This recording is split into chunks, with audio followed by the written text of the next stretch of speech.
Hello guys, welcome to another video. In today's video we are going to be doing our first Workbench update, which is basically where I show you some stuff I got, and in this case it's from Christmas, and it's all basically what we'll be working on in the next month, half month.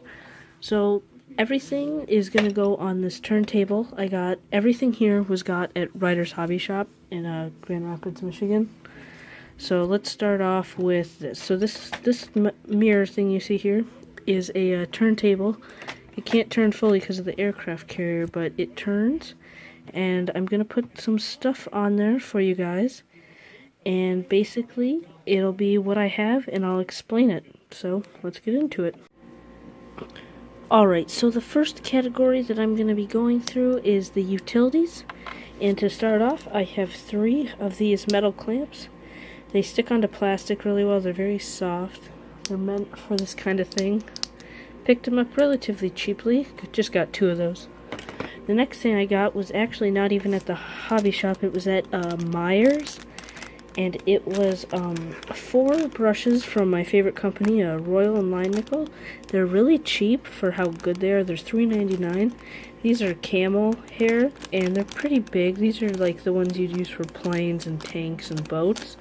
Then I got another set, which is a set of the ones you'd use for figures and small details on weapons and rifles. So I got just 2 of those. And then the turntable. It's fun.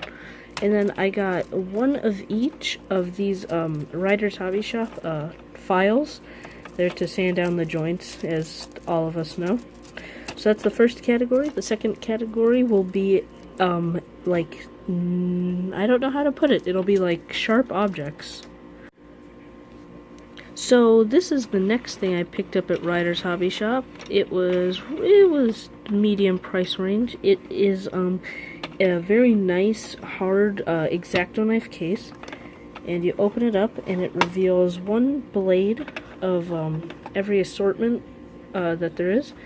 And on this side it has 3 knives, small, the medium, and then like the thick one, like that uses these 3 kind of things. So that is all for the sharp objects. It's a very nice kit. It'll be very useful.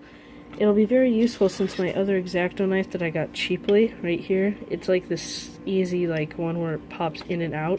Well, you see it broke, this blade, and there's probably an easy fix for that, but you know what, who cares.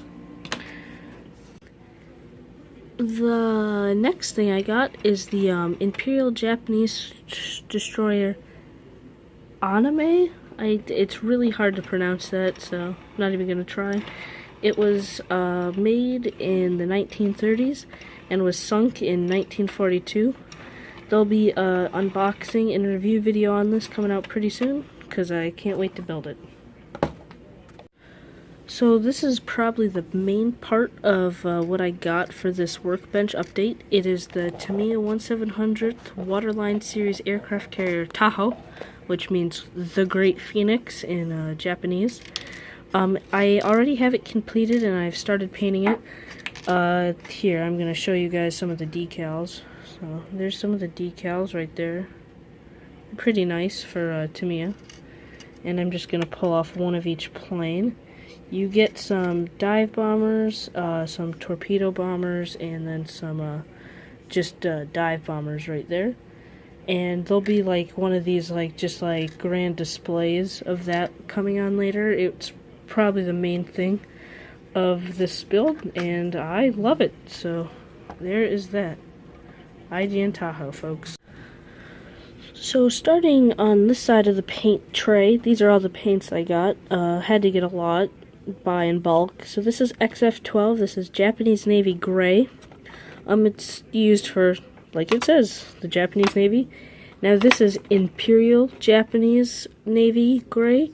This is from a unique thing called Michuro's Arsenal. It's XF78. And then this is just Japanese green, Japanese Navy green. On this side, we have XF56 Metallic Gray and XF7 Red. Nothing special about those. These are Model Masters Rust. What I'm going to be using this for is I'm going to mix it with some water and alcohol and make that into a wash for the ships. And then Reikland Flesh Shade, which is for some of the 1/72 scale figures that I have lying around. And finally on this side we have white to go with the red for some stripe painting. Wooden Deck Tan, so these are XF2 and XF78. And then you have clear for the cockpit canopies of the 1/700 scale planes right here. So they'll be clear put on the really small cockpit there. It's XF22. There's all the paints. So you guys, that is going to be the Workbench update for today. If you like the video, please like and subscribe if you're new around here. This is gonna be what we'll be working on for the next month maybe. It's just some small stuff. It was really just to get some of the paints and the filing and the brushes. It's kind of like a restock. So, with that, I'm just gonna leave it off there. If you have any questions about like other stuff I use, just feel free to send me a comment in the comments below. I'll list the stuff I use for certain stuff. And without further ado, I hope you guys liked the video, and I'll be seeing you around everywhere, I guess. Peace.